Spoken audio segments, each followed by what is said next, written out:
Tell me what happened. Hey all, and welcome back to Kingdom Hearts Final Mix. Well, Leon asked, I shall deliver. Kairi's heart was inside Sora's, Riku possessed by Ansem Secret of Darkness freed it with the Keyblade of Hearts, and we all escaped. Oh, and Sora turned into a Heartless somewhere along the line there. Maybe, but no one knows. For like 5 minutes, yeah. 5 minutes is all it takes to make a nobody. We have to do something. I guess that's true. 2 nobodies, actually, because he made Roxas and Hamine. You have one more friend to worry about. Kairi helped, I guess, but we're getting off track here. We will have to go back to Hollow Bastion because we left the somewhat door to darkness open, so we got to make sure that thing is properly locked up. Right, the door to darkness created by the 7 princesses of heart, which is very different from the door to darkness that just kind of exists in the Nether, which is also different than the door to darkness that was created by the amalgamation of a bunch of hearts that they made in Kingdom Hearts 2. The series is very simple to understand, I promise. You know, I think those people railing on Kingdom Hearts may have a point, Spa. Well. What are you doing here? A bit of grinding before we head off? Just fighting things to show off mostly that a lot of the Heartless here are a lot stronger, since the aforementioned door to darkness is now open. Well, I mean, their leader is walking around in a new body now, so I'm not surprised. Well, their former leader also got disintegrated, Maleficent over there. Oh, Jesus, yeah. Or at least sent back to the past or something. Oh my god, she's Samurai Jack. Yeah, I know, but I'm wearing the protagonist clothes, I got a dock with me, this is my responsibility. Goofy's just chopped liver, I guess. well, fuck me, I guess. I'll go home, I got a son to take care of. And in the what? That was a weird turning animation. It sure is. People complained about the fucking wolf and Sword and Shield. So we've got to go get a Navi gummy piece that Sid hid in the alleyway. I think they said 9 years ago when they came here from Hollow Bastion. That part we never actually get to see, like the downfall of Radiant Garden and whatnot. There's a little bit of that in Melody of Memory when you see Kairi being attacked by shadows, and I believe Terranor picks her up and puts her in the pod and sends her off to Destiny Islands and whatnot. Huh, I don't recall that at all, and I've watched Melody of Memory. Oh, it's right towards the end, though. I might have to give that a rewatch at some point. I didn't care so much for the actual rhythm gameplay of it, which is weird because it was around the same time that I played the Persona 5 rhythm game and loved that one. You could probably tell where my preferences lie on that scale. Yeah, pretty much. We do have a full playthrough of Melody of Memory on the channel if you guys want to check that out. I really like that game. It's such a shame that it, you know, out of all the games that could have got a DLC or additions, that was the one they doubled down on not doing. So there's a thing I want to point out about this cutscene, and you might know about this if you've watched any of the Kingdom Hearts runs from Games Done Quick. If you do a dodge roll into the trigger of this cutscene, Sora's placement will be offset into like a different place than normal. Kairi can actually sort of break her neck trying to look at Sora depending on where he lands. And all of this cutscene is also completely fucked up, and some of the following bits are even weirder. I want to send you a video of what it looks like. Oh, please do. This part right here, where Sora's falling, instead of this, it has him doing swings, Keyblade swings in the air. Oh my He's just God. Constantly doing attacks because it doesn't know what to do with the animations. That is amazing. Well, first of all, no, I haven't seen that, so I would like that video. Secondly, just the idea of Nomura sitting down to watch his favourite Games Done Quick and just seeing his beloved creation torn apart. Our hearts are connected. And the light from our hearts broke through the darkness. God, default face is bad on one person, but 2 at a time is really distressing. It's No so matter much how worse deep on the Kairi darkness, because she's a light default shines face within. like 95% I of guess the it's more time. than just a fairy tale. There's so little time where she Well, has the let's proper go. facial animation, and I think that's can't go. why a lot of Why people, not? part of at least Because why it's people don't way like too Kairi that dangerous. much in KH1, apart from being the Come on, damsel in distress as well. We made it this far by sticking together. You can't go alone. Kairi, even if we're apart, I do wish not they alone, didn't have default face right? in these really important cutscenes, but I can't understand help why it's there. Obviously, can't be to in save LA. on the animation budget Right. and everything. Okay. But, like, it does kind of You're ruin right. these really important emotional bits here. There you go. I made it in arts and crafts while I was asleep, I guess. It's my lucky charm. Be sure to bring it back to me.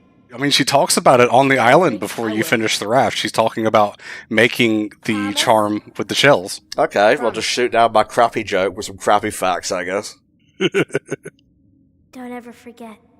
Wherever you go, I'm always with you. That's a little bit creepy, Kairi. Especially because they're like 14, but at least they're both 14. That makes it okay, right? I guess. Ooh, new cutscene. Well, for this game, anyway. Yeah, for Final Mix, sadly no voiceover, much like the other bonus ones that we've gotten, but, you know, it is what it is.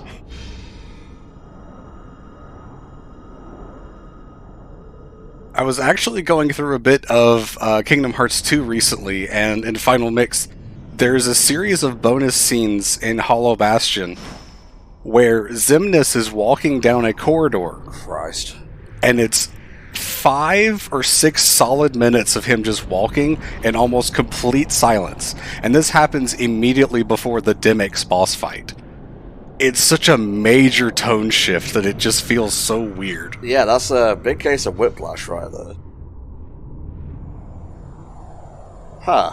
Okay. So this is Mickey talking to him right now? Yes, I believe so. I believe this voice did mention that they found the Keyblade of the Dark Realm and is trying to reach them. Trying to reach Riku. Okay. No word about Aqua, or missing his shirt, I guess. I don't know if they know where Aqua is right now. Well, Aqua was with Mickey when he got the Keyblade of Darkness. This is true. Yeah, you're right. Wasn't that also right behind the door on Destiny Islands? Yes. So they're already there? Yes. Time flows differently in different worlds, mate. Yeah, I guess that is true. So, like, that's why Aqua did not age at all, even though 10 years have passed in the real world. I've only played Fragmentary Passage once, and I have to admit that I didn't like it a great amount, so probably don't remember much of it because of that. Well, it's a less refined and less, well, good-looking version of Kingdom Hearts 3. Honestly, they should have touched it up and put it at the start of Kingdom Hearts 3, like the Roxas stuff in KH2. I feel that would have gone some way to making the pacing a little bit better. Yeah, I think that would have been a really great idea. As it is, it kind of feels like Kingdom Hearts 3 Ground Zeroes Yeah. kind of thing, which was also not received very well. Was it not? No, Ground Zeroes, I'm pretty sure, was received pretty horribly. I am going to look this up on Metacritic. I mean, people have a lot of things to say about Metal Gear Solid 5, but I'm pretty sure Ground Zeroes is the one thing that everyone is pretty solid on being a bad idea.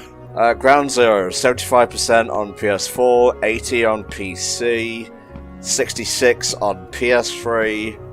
Huh. That's right, they did put that on PS3. Yeah, for some fucking reason. And Metal Gear Solid 5, The Phantom Pain, 93 on PlayStation 4. Huh, that's actually a bit higher than I would have expected for that one. Alright, that's enough MISC commentary. Time to get back on track, I think. Yeah, for real. Don't need the call of commentary. Chip and Dale, winner of Best TV Movie or whatever recently. Yeah, like they had any competition, though. I looked down the list, I couldn't recognize a single one besides Chip and Dale. I'll be honest, I enjoyed that at the time, but it was one of those things where, in hindsight, didn't really do that much for me.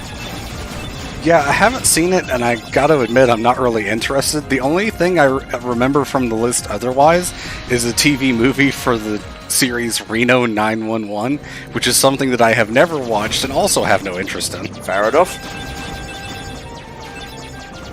This is not the final Gummy mission. There is one more to head to the end of the world after this, but this is actually a pretty tough one. There is a bit of a skip you can do with this one. After one of the transitions that happens right here, where you're kind of moving from one area to the next, after one of these you can actually back out of this Gummy mission and then warp back to Hollow Bastion, because the game has set the flag that you have reached the destination even if you don't get all the way there. Interesting. Yeah, there's just a lot of really cool minor things like that I've learned from watching a bunch of speedruns. Oh, Spa. Taking other people's secrets, pretending they're your own. No, I'm definitely not. I have credited many people in this playthrough. But you haven't credited Nomura for playing his game. There's a lot more people than Nomura involved in this. I know. That was a test, and you passed it. Good. And what do I win? Fuck all, Spa. This is HFC. What are you taking it for? Okay, getting a little bit too dark for me right now. It's literally purple. Yeah, that last little bit, I guess, is after we come out of the other end of the wormhole that we had to go through to get here, and it drops us off like 3 seconds in front of the world.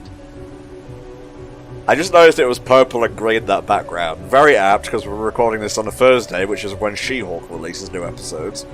Ah, okay. Today is like the Disney Plus day. There's a bunch of things being added, like Love and Thunder as well, I think. Fancy watching that later? I think my mom wants to watch it, so I might end up watching it with her, no offense. That's fine. Fuck me, I'll go sit on my own in my room as usual then. Depending on how good it is, I would probably be okay with a rewatch with you later. We'll see, Spa, we'll see. Will Spa get his redemption? Will he be a good friend? Yes, always. Don't listen to me. Oh, now there is a few new things that I could grab here. There's a few more of the bubbles and treasure chests that you can reach, and there's also a white trinity down there, which I did not get and cannot because I put Beast in my party, and I don't know what I was thinking at the time I recorded this because I should have shown that off. Well, we wanted Beast in the party for a little bit of visual change, and honestly it's an improvement over Donald, so... This is the point in the game where, because Donald's magic is based entirely off of Sora's, in the sense that if you have Fyra, Donald has Fyra. Right. And if you get Fyraga, Donald has Fyraga. Sora only has level 2 magic at this point, which is basically useless aside from gravity. And, like, Cure, I guess. So Donald is basically worthless in most fights. And this is a little optional thing you can go do where Beast and Belle actually meet up. You can completely skip this. You don't have to go to the library at all on this visit. Oh, I've missed your yellow dress. I would like one free Keyblade, please.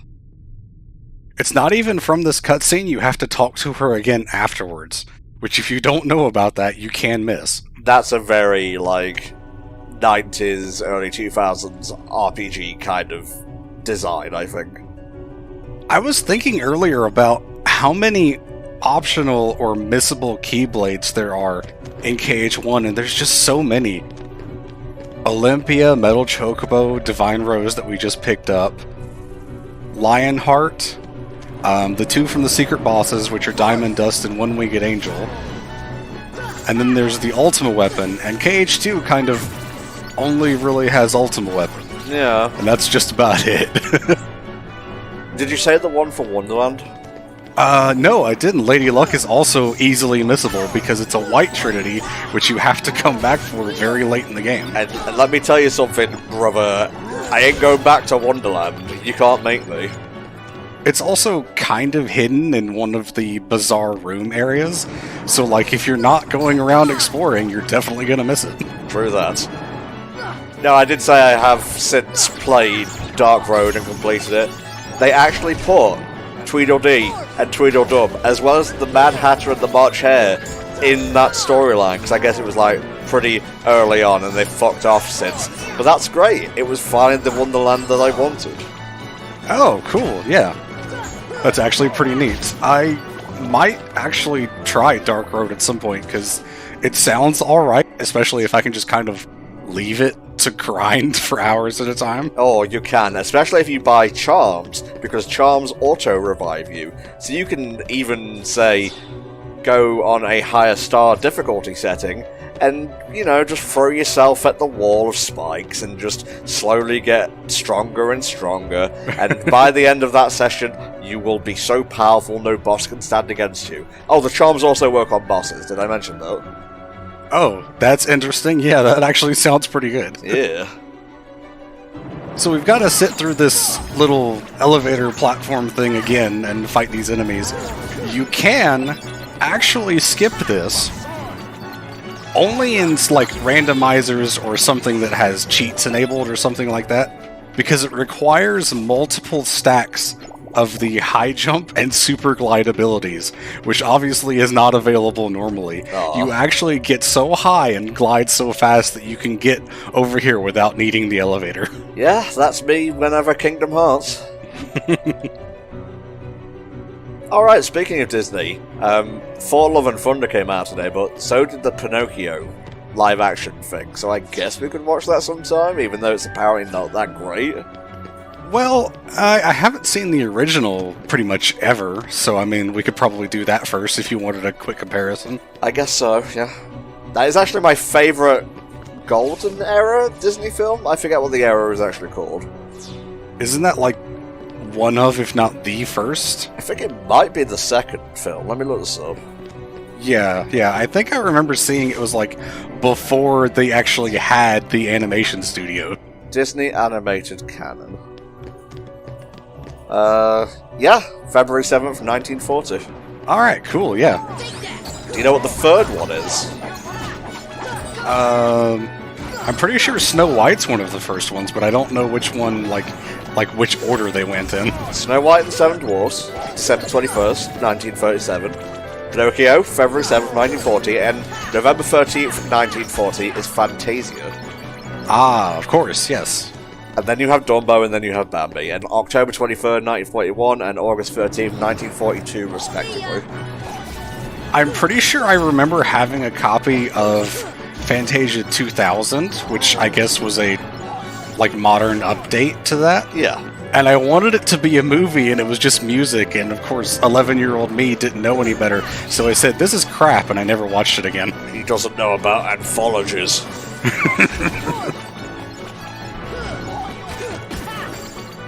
Alright, we're almost there. We will close this thing good and proper, and then every heartless problem will be solved once and for all. But once and for all! I like how one of the enemies dropped a protect chain back there, which is literally the first thing we picked up on Destiny Islands. That's how bad that item is. Christ. It's so funny. Like, if these scenes were actually voiced, I think I might not be able to take the series seriously again.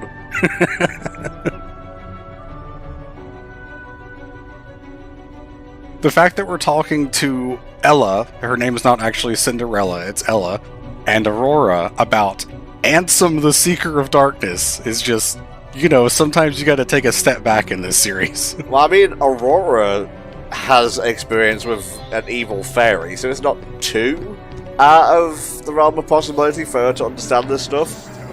I really thought you were going to say too far out of the realm of darkness, and I don't know why, but that's just where my brain went. Now, the whole Princesses of Heart thing, there was a point in time where I guess they gave up their jobs because they were done, and new Seven Hearts were all commissioned and whatnot by, I don't know, whoever controls the Kingdom Hearts universe. Can you name them, Spar? The new ones or the old ones? The new ones. Let's see. I think they wanted to get Rapunzel and Elsa, and I'm going to be honest, I can't remember any of the others right now. Okay, the new 7 hearts are Rapunzel, Elsa, Anna, and Kairi. Okay, and I guess they had others lined up on the side? I don't know who the other 3 are. Yo, suddenly Behemoth. I guess they would have kept, like, Jasmine and Belle, because their worlds were still being used in some way. That would require them to adapt King of Thieves, and we can't have that now, can we? Oh, the sun rage that bubbles up when I don't get my way. It is delicious. So, Behemoth is really annoying because he will just kind of go invincible a little while after doing this. No matter what you do, you can't hit him. Why are you not casting Arrow, young Spa? Because my MP is better used on stuff like Ars Arcanum and Ragnarok. Fair enough. Also, I'm pretty sure I only have Aurora right now, which is, like, not quite as much damage, I think. I think it's really just that I wanted to spend my MP on the, like, limit attacks. Not to be confused with Aurora, by the way, who is one of the Princesses of Heart right now. Yeah. Very nice. The timing on Ragnarok is actually kind of tough to get. I think it's easier in limit form in KH2 because you have the command changes, so you can kind of anticipate it changing. You really just have to wait for the proper moment when using it in this game to be able to get the, like, proper finisher with all the lasers and stuff. It was particularly hard in the original because you had to use the D-pad for that, and obviously I'm already moving with the left stick, so I would have to literally come to a stop and, you know, get down there in time. When you were using limits in the original, it replaced the attack command with it, but also you can control the menu with the right stick in that game, because the camera control was on R2 and L2 buttons, which was bad in its own right. That's right, I forgot all about that. We've come a long way.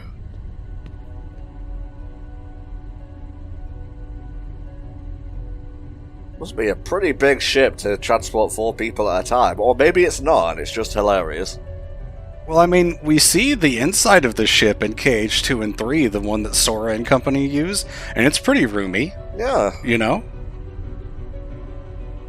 I love the idea that the Final Fantasy characters are from this world, and I wish that we saw more of that, like seeing them around in Burst by Sleep when we go to Radiant Garden would have been really, really cool. I want to see Little Baby Squall, but he has the exact same voice. Do you mean David Boreanaz or the KH2 voice? Yes. Okay. Aww. We'll all be separated. Here comes the iconic line. Is he gonna say it? We may never meet again, but we'll never forget each other. Yeah, can we get another take on that, please? No matter where we are, our hearts will This scene is a different meme for me than it is for you, because of another Games Done Quick thing. When they were doing the game one time, they pointed out that this scene, the voice part of it, cannot actually be skipped even in this version, where you could normally skip cutscenes. And so at the Games Done Quick where they were doing this game, they had, I think it was Biscuit, do the...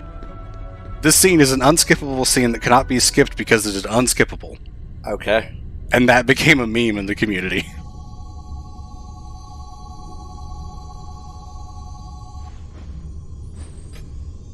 Get ye gone, darkness.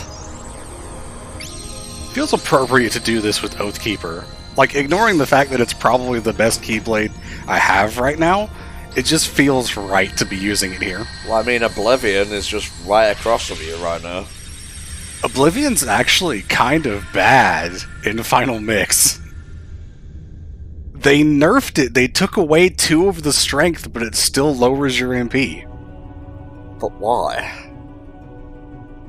And I think actually what it was is they made Divine Rose stronger, so that it adds 1 MP and is also stronger than Oblivion. Okay. So, like, why would you use Oblivion, says the guy that uses Oblivion in the next part. Attain the power of fire. Ah, Faraga. And I believe if you go downstairs to the library, you'll see Aerith, who will give you Curaga.